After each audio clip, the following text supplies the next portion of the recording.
नमस्कार साथियों। जैसा कि सुनने में आ रहा है कि 2 अप्रैल को जो है भारत बंद का ऐलान किया गया है।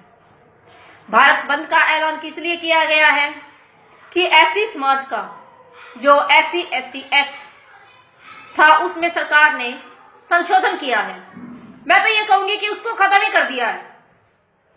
संशोधन मतलब कि पहले जो है हमारे SC समाज की किसी भी महिला के साथ दुर्व्यवहार होता था या किसी व्यक्ति के साथ कोई दुर्व्यवहार होता था या कोई जाति सूचक शब्द बोलता था तो उस व्यक्ति के खिलाफ जो है FIR ऑन द स्पॉट उसी वक्त दायर करनी होती थी। अब सरकार ने जो है ये प्रावधान खत्म कर दिया है और इसको खत्म करने का सरकार क्या कारण बताती है कि इस SC/ST एक्ट का जो है दुरुपयोग होता आया है। दुरुपयोग से सरकार का क्या मतलब है? दुरुपयोग का मतलब तो ये है कि पूरा SC समाज झूठा है। SC समाज जो है झूठे मुकदमे दायर करता था।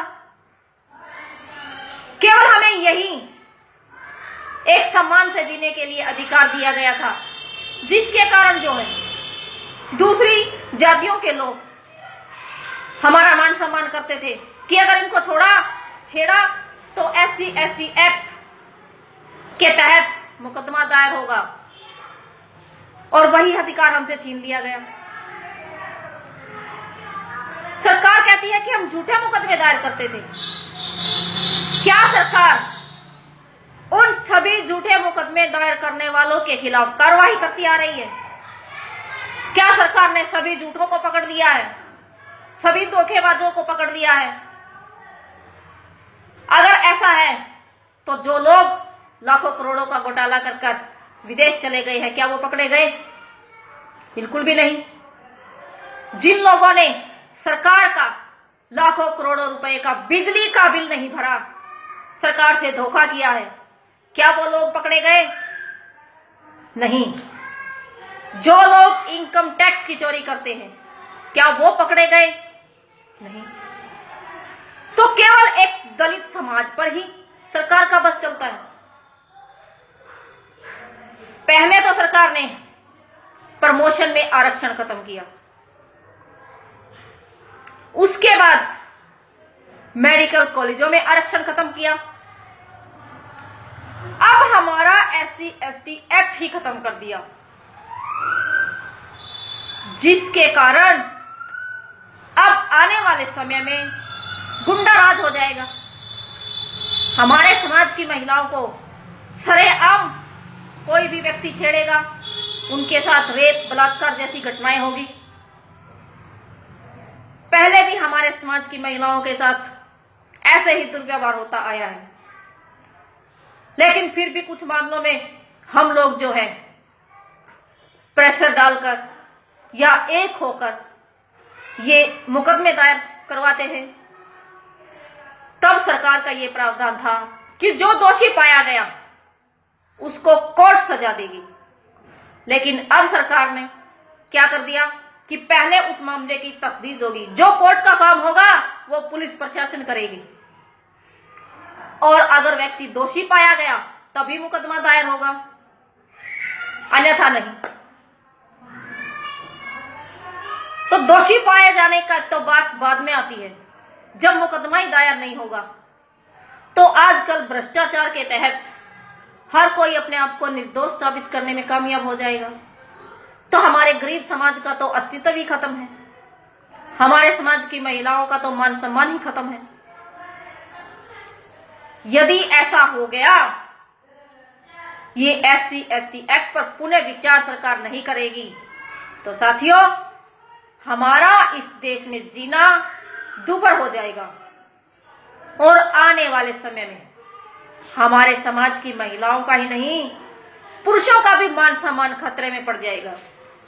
क्योंकि हमारे समाज के जो व्यक्ति छोटे मोटे पदों पर विराजमान है, उन पर कोई भी आता जाता हाथ उठाएगा या उनका अपमान करेगा, तो क्या ऐसे में हम स्वतंत्र भारत का स्वप्न मानते हैं कि हम स्वतंत्र हैं? लगता है सरकार जो स्वच्छ अभियान जो सरकार ने चलाया है उस स्वच्छ अभियान का मतलब यह है कि दलितों को साफ कर दिया जाए, तब हमारा भारत स्वच्छ होगा। अगर सरकार की ये मंशा है तो ये मंशा हम कतई सफल नहीं होने देंगे। अब ऐसी समाज जो है अपने अधिकारों के प्रति जागरूक हो चुका है। बाबा साहब के संघर्ष के कारण हम लोग जो है शिक्षित हो चुके हैं। भले ही हम पूर्णतः शिक्षित नहीं हुए हैं, लेकिन हमारे समाज का कुछ परसेंट तो है शिक्षित है, जो अपने अधिकारों को जानता है। और मेरी उस शिक्षित समाज से बार बार यही अपील है कि इस 2 अप्रैल के लिए अपने आसपास के गांव में, शहरों में प्रचार करें कि अब समय आ गया है कि पूरे ऐसी समाज को एक होकर अपनी स्वतंत्रता और मान सम्मान की लड़ाई को लड़ना है। यदि हम अपने मान सम्मान की लड़ाई को नहीं लड़ सके तो आज के बाद हम कभी अपने मान सम्मान को नहीं बचा पाएंगे।